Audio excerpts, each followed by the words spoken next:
Assalamualaikum warahmatullahi wabarakatuh.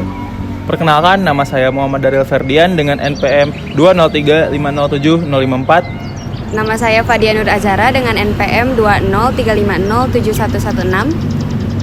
Perkenalkan, nama saya Nandika Rahman Fajar dengan NPM 203507043. Di sini kelompok kami telah berkunjung ke Desa Tawang Banteng, Kecamatan Sukaratu, Kabupaten Tasikmalaya, untuk memenuhi salah satu tugas UTS politik pemerintahan desa, yang dimana menurut saya Desa Tawang Banteng ini memiliki keunikan yang sangat signifikan gitu, yang nanti akan kita bahas di dalam video.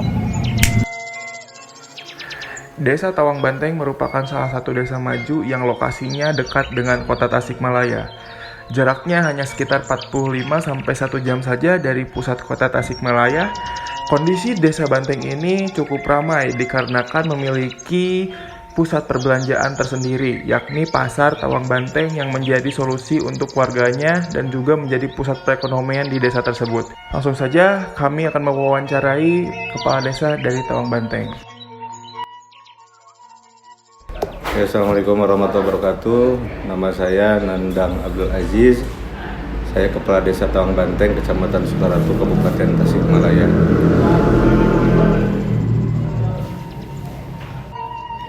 Oke, profil Desa Tawang Banteng yang jelas segmentasinya banyak ya.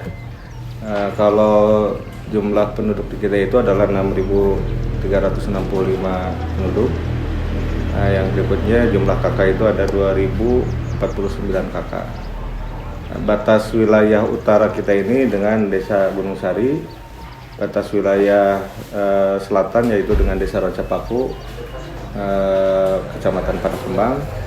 Sebelah timur itu Cipawitra masuk ke kota Tasikmalaya, dan sebelah barat itu ke Desa Linggajati, Kecamatan Sukaratu. Nah itu, kalau misalnya posisi Desa Tawang Banteng ini adalah desa yang mayoritas itu dataran gitu ya. Kita ini tidak mempunyai bukit, dan warga kita ini aktivitasnya adalah mayoritas petani dan juga peternak, terutama peternak ikan. Desa Tawang Banteng mempunyai wilayah yang cukup luas ya. Nah, di antaranya kita terdiri dari 6 kedusunan. Yang pertama adalah kedusunan Ciponyo, yang keduanya kedusunan Citamperas, ketiga kedusunan Bangsalawe, keempat kedusunan Cicadas, kelima kedusunan Tawang Banteng, dan keenam kedusunan Banjarsari. Nah, intinya bahwa di antara 6 kedusunan ini pada prinsipnya sebaran warga itu cukup seimbang, tetapi ada 2 kedusunan yang memang mempunyai jumlah penduduk yang cukup padat, yaitu adalah kedusunan Tawang Banteng dan kedusunan Banjarsari. Nah, Desa Tawang Banteng ini juga posisinya memiliki akses yang cukup strategis. Di antaranya kita ini adalah jalan alternatif menuju kawasan wisata Cipanas Gunung Galunggung, di mana kita juga di sini ada pasar ya, Pasar Tawang Banteng, walaupun pasarnya itu bukan pasar desa tapi adalah pasar swasta. Tapi prinsipnya bahwa ekonomi di Desa Tawang Banteng alhamdulillah berjalan setiap tahunnya itu cukup ada peningkatan. Walaupun dalam kerangka menuju desa mandiri kita masih perlu program-program yang memang mendorong, terutama program-program ekonomi kerakyatan yang bisa menunjang perkembangan ekonomi di wilayah Desa Tawang Banteng.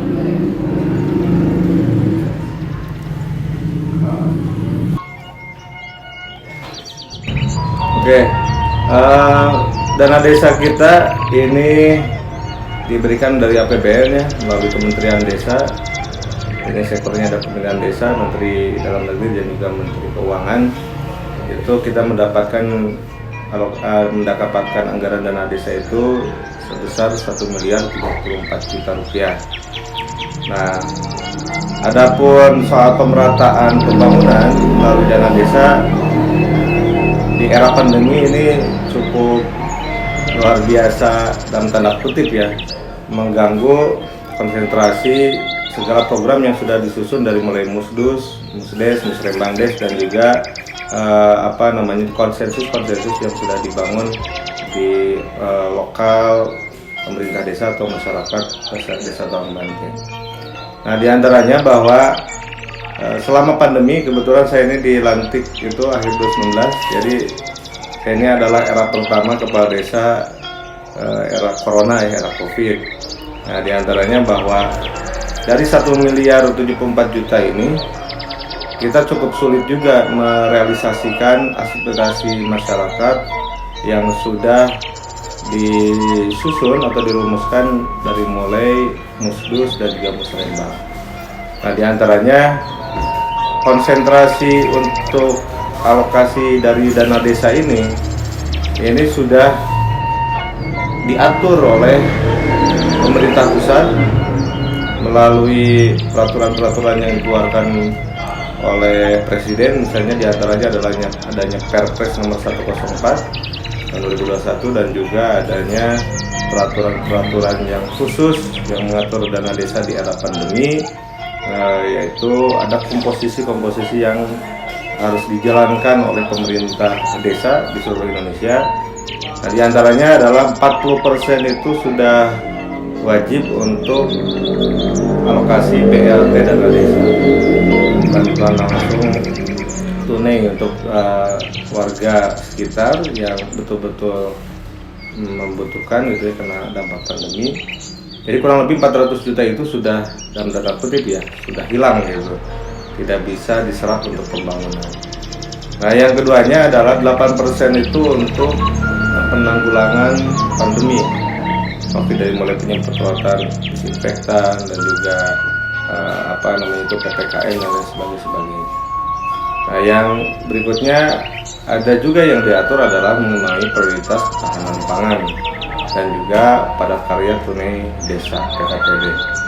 Nah, alhasil bahwa agak sulit pemerintah desa untuk memenuhi aspirasi masyarakat, tuntutan masyarakat untuk membangun infrastruktur di wilayah masing-masing.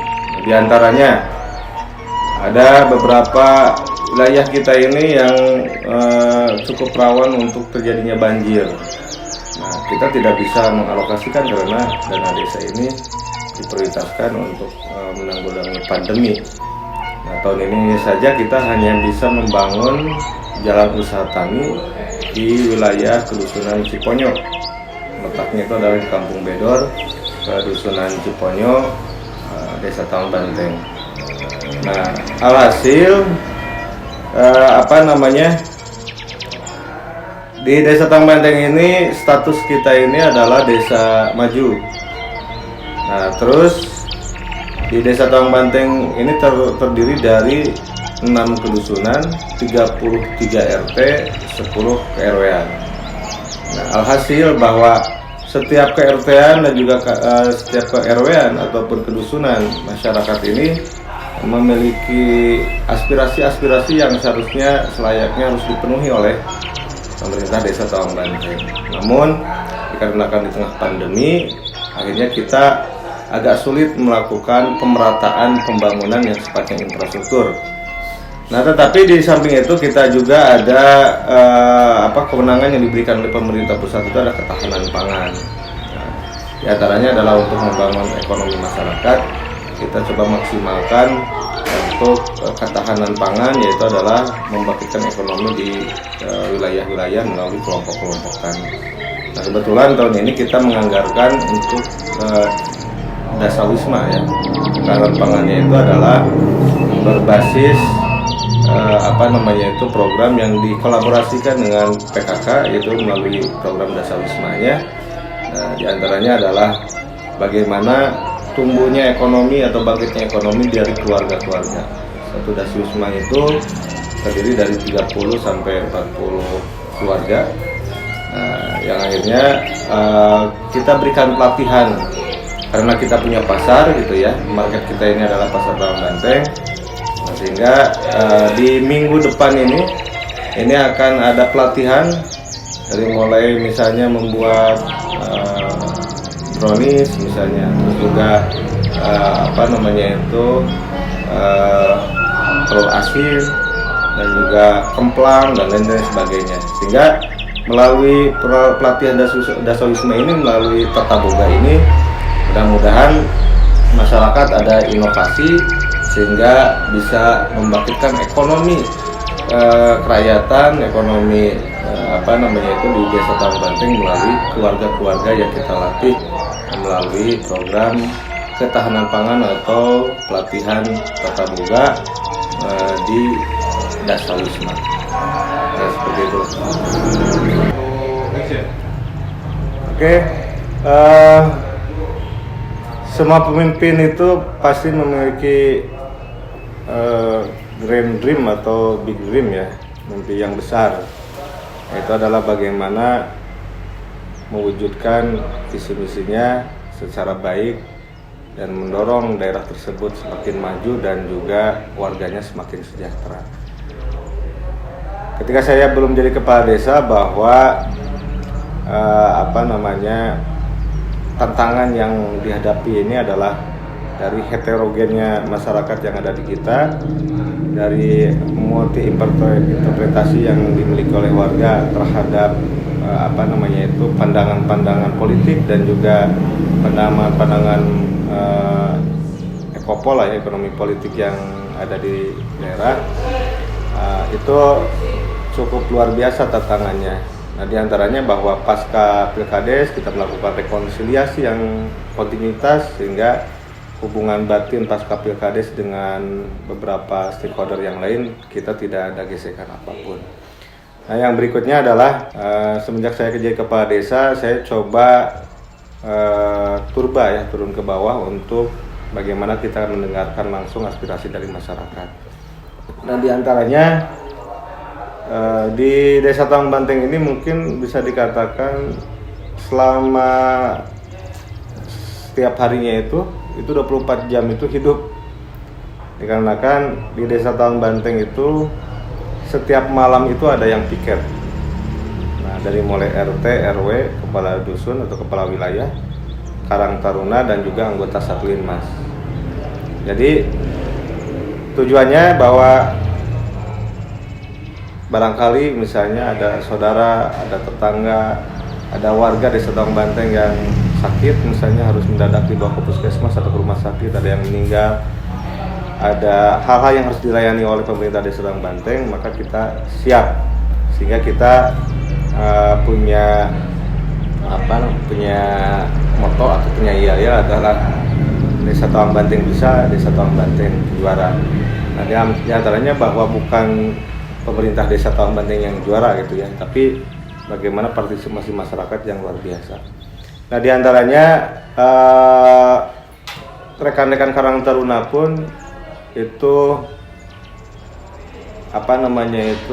peran aktifnya luar biasa. Bekerja sama dengan Yayasan Sapa. Kita ini ada Yayasan Sapa, tapi bukan badan otonom atau bukan kelembagaan desa. Itu Yayasan Sapa ini konsen dari advokasi kesehatan. Yayasan Sapa mereka punya operasional 3 mobil, 2 ambulan gitu ya, dan juga satu operasional mobil siaga.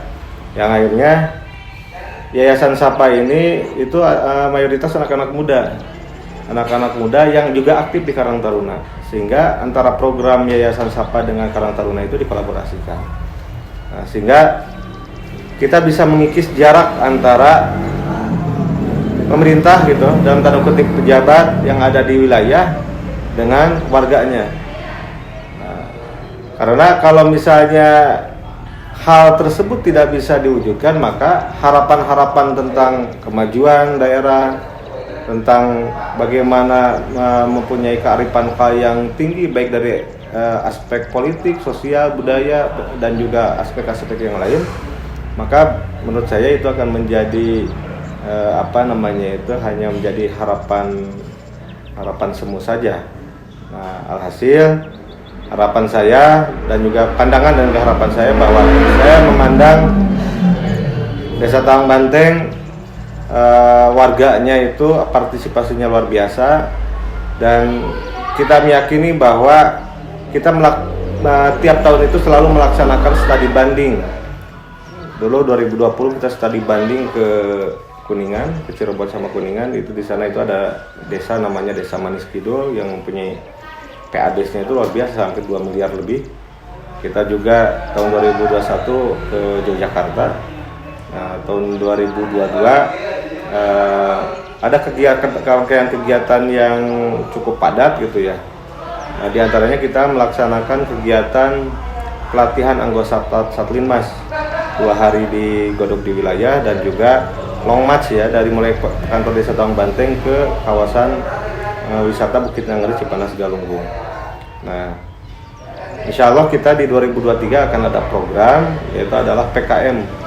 PKM itu adalah peningkatan kapasitas masyarakat. Kurang lebih yang ikut dilatih oleh di pelatihan tersebut dari mulai kelembagaan desa dan juga kader-kader PKK Posyandu, dan juga beberapa stakeholder, tokoh pemuda dan juga tokoh agama, tokoh masyarakat yang ada di daerah. Nah, diantaranya bahwa ke depan saya punya harapan bahwa kita punya bank data yang komplit. Jadi kalau misalnya laporan itu bukannya formalistik di atas kertas, tetapi kita ini mempunyai data yang betul-betul valid, otentik, dan juga bisa dipertanggungjawabkan. Di antaranya misalnya ketika saya bertanya ke seorang RT, Pak RT, di sini ada berapa jiwa misalnya, dia harus menjawab itu sesuai dengan faktual gitu, data yang ada. Pak RT misalnya di sini ada berapa rumah yang tidak punya KWH, tidak punya listrik, ya KWH listrik. Dia harus bisa menjawab dan membuktikan data-datanya itu secara akurat.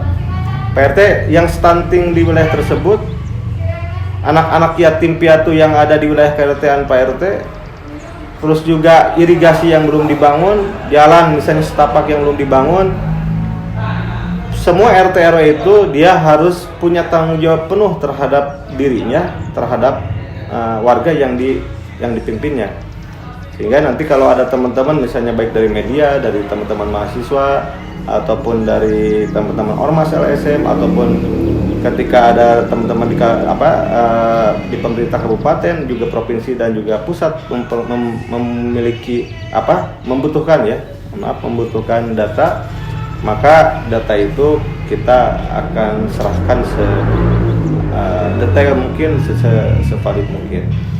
Nah, diantaranya kalau bicara tentang harapan-harapan yang sifatnya monumental gitu ya, di daerah kita ini harus ada ruang-ruang yang sifatnya mercusuar. Saya yakin semua desa pun memiliki itu. Saya coba dari mulai sesuatu yang sifatnya mercusuar ini, coba membumikan harapan-harapan tersebut adalah bagaimana adanya kolaborasi antara pemerintah, Desa Tawang Banteng dan juga seluruh warganya, sehingga ketika sudah adanya chemistry yang kuat, kolaborasi yang kuat, ruang-ruang inovasi ini dibangun bersama-sama, maka kita yakin bahwa Desa Tawang Banteng ke depan akan lebih maju. Desa Tawang Banteng bisa, dan Desa Tawang Banteng juara. Sekian dari saya. Assalamualaikum warahmatullahi wabarakatuh.